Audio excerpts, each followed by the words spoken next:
Bonjour à tous. Un encouragement ce matin, voilà. Ce n'est pas un encouragement de plus, c'est un encouragement. Tu as besoin de ça, j'ai besoin de ça. Et la parole de Dieu dit que la foi vient de ce qu'on entend, et ce qu'on entend vient de la parole de Dieu. À force de ruminer, de faire passer la parole de Dieu dans notre cœur, notre foi grandit et on est affermi. Amen. Voilà. Nous allons, le titre de mon partage, c'est Don't Give Up. Ça veut dire n'abandonne pas. Et nous allons nous appuyer sur 5 écritures. La première écriture, il s'agit de David, c'est dans le psaume 142, verset 3. La parole de Dieu dit, quand mon cœur est abattu, toi tu connais mon sentier. Une autre version dit, tu connais la voie par laquelle je passe. Vous savez, ça m'a vraiment fortifié parce qu'à la vérité, quelle assurance. David dit comme ça, il dit, quand son cœur est abattu. C'est-à-dire que j'avais la vision de Paul, les yeux fermés, et il avançait, qui avance avec assurance, avec la certitude qu'il n'y a rien qui pourra lui arriver. Amen. Bien qu'il soit au milieu, bien que son cœur soit abattu, bien que c'est compliqué, il a une certitude que il n'y a rien qui pourra lui arriver. Amen. Et donc, nous allons continuer, nous allons cette fois-ci lire dans le livre, il s'agit de Jonas. C'est dans Jonas 2, verset 7. Nous allons lire Jonas 2, Jonas 2, verset 7, excusez-moi. Jonas 2, verset 7, oh là là là là, Jonas 2, verset 7, on y arrive, voilà.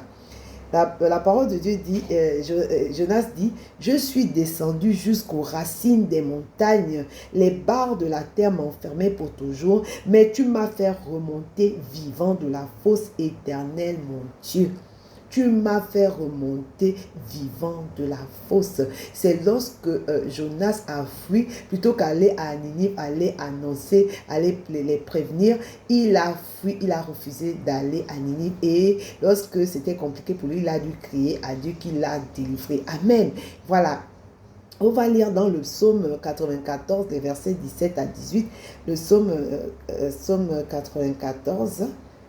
Psaume 94.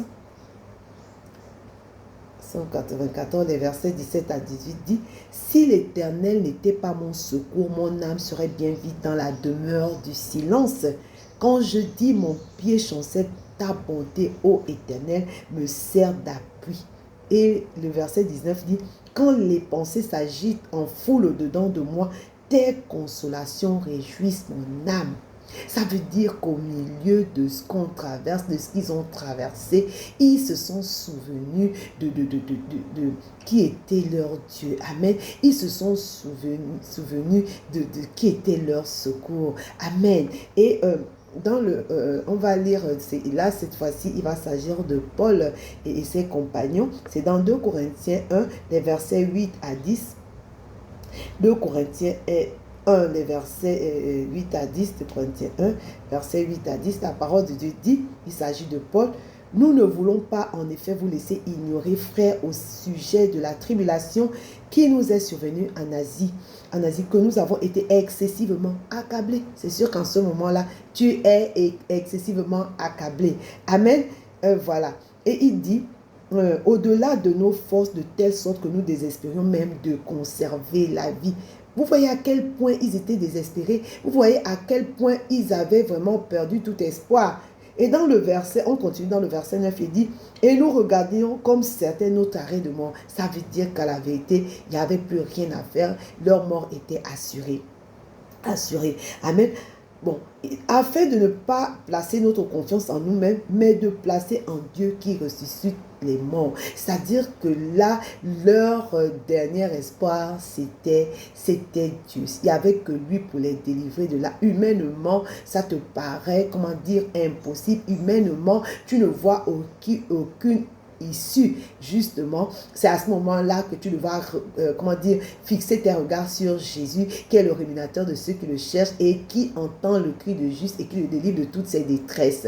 Amen. Amen. Et j'aime bien le verset 10 qui dit, « C'est lui qui nous a délivrés et qui nous délivrera d'une telle mort, lui de qui nous espérons, qui nous délivrera encore. » Amen. Dieu ne change pas. En lui, il n'y a ni changement ni ombre de variation. Amen. Et ce qu'il a fait pour eux, il il ne fait exception de personne, il le fera pour toi, il le fera pour moi. Amen. Il le fera pour toi, il le fera pour moi. Et Dieu dit que de la même façon, il t'a sorti comment dire, des situations compliquées antérieurement. Il est celui-là qui va encore te sortir de la situation dans laquelle tu es, qui te paraît, comment dire, impossible. Amen. Voilà. Et les Bossika, nous allons, comment dire, conclure avec, dans le livre de, nous allons aller dans le livre de Hébreux, dans le chapitre 10, le chapitre 10, les versets 38 à 39.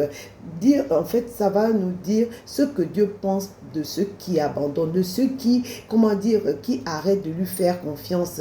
Voilà, et ça, je refuse que ça soit ton partage. Je refuse et je lis toute pensée limitante qui te donne de regarder Jésus comme celui-là qui n'est pas capable de se sortir de là où il est, là où tu es. Je les lis maintenant au nom de Jésus. Amen. Oui, la parole de Dieu dit, et mon juste vivra par la foi, mais s'il se retire, mon âme ne prend pas plaisir en lui. Mon âme ne peut pas prendre plaisir en lui. Dieu ne nous laissera jamais éprouver au-delà de nos forces. Il dit dans l'épreuve, il nous donnera le moyen de supporter cette épreuve-là et il préparera aussi le moyen d'en sortir. Souviens-toi, la parole de Dieu dit que les bontés de l'Éternel ne sont pas épuisées et ses compassions ne sont pas à leur terme. Il les renouvelle chaque matin. Et oh que sa bonté oh que sa fidélité est grande. Dieu, son nom, c'est fidèle. C'est fidèle. Il n'est pas un homme pour mentir, ni le fils d'un homme pour se repentir. Ce qu'il dit, il le fera très certainement. Très certainement. N'abandonne pas. Amen. Et voilà le verset 39, et je décrète que c'est ton partage, c'est le mien, c'est le partage de tous mes frères, de toutes mes sœurs qui sont dans des situations où tout semble sans issue. La parole de Dieu dit dans Hébreux 10, 39, nous ne sommes pas de ceux qui se retirent pour se perdre, mais de ceux qui ont la foi pour sauver leur âme. Alors demeure béni, à très vite. Merci.